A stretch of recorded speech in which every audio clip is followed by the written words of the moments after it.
आगामी स्थानिक स्वराज्य संस्थांच्या निवडणूक अनुषंगाने नांदेडच्या नायगाव तालुका शहरात राष्ट्रवादी काँग्रेस अजित पवार गटाच्या वतीने कार्यकर्त्यांची आढावा बैठक आणि दीपावली निमित्त स्नेहभोजन कार्यक्रम शनिवारी संपन्न झाला आहे।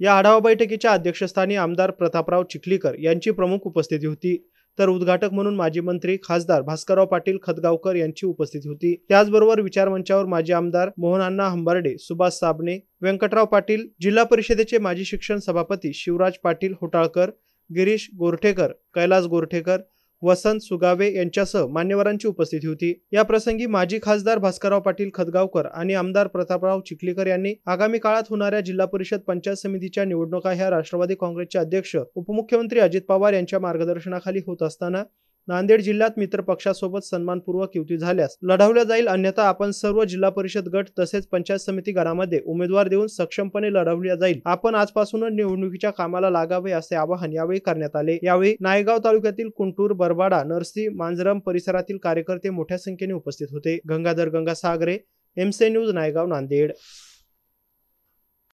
नेते आदरणीय देवेंद्र फडणवीस साहेब,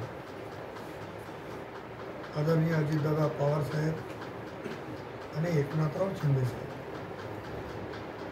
या तिघांच्या पक्षाच्या बैठका होताना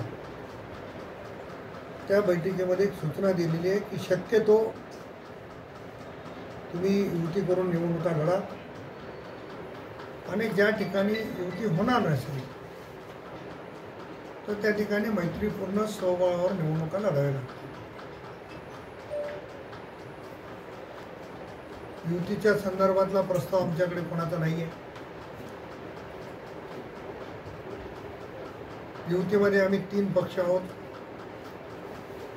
आणि आमच्याकडे जर प्रस्ताव आला तर निश्चित त्याची चर्चा करू।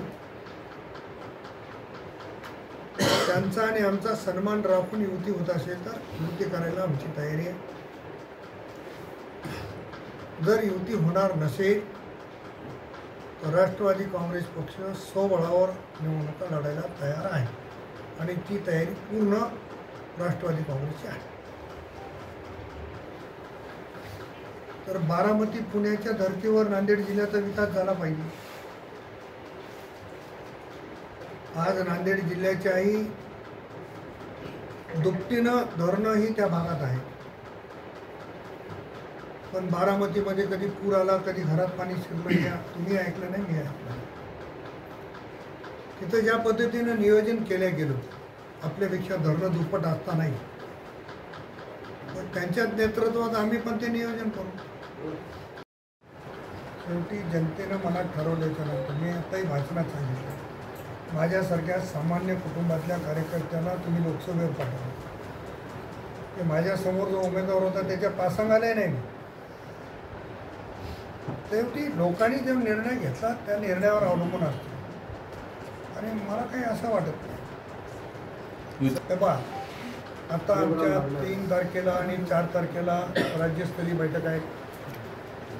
प्रत्येक जिल्ह्याचं म्हणणं आमचे नेते ऐकून घेणार आहे आणि मला असं वाटतं की 7-8 तारखेपर्यंत नगरपालिकेची आचारसंहिता जाहीर होईल आणि एक आम्हाला 5-6 तारखेपर्यंत हा निर्णय घ्यावा लागेल।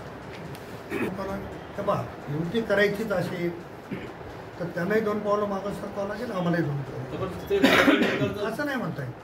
कारण आज सगळेच पक्ष निवडणुकीला पुढे जातात, त्याच्या पक्षाची तयारी करतायत। आज आम्ही त्यांना कमजोर करू, आम्ही आमच्या जागेसाठी लढू की ही जागा आम्हाला मिळाली पाहिजे, परंतु कोणाला तिथं तुमचा उमेदवार कमजोर आहे असं नाही म्हणता येईल।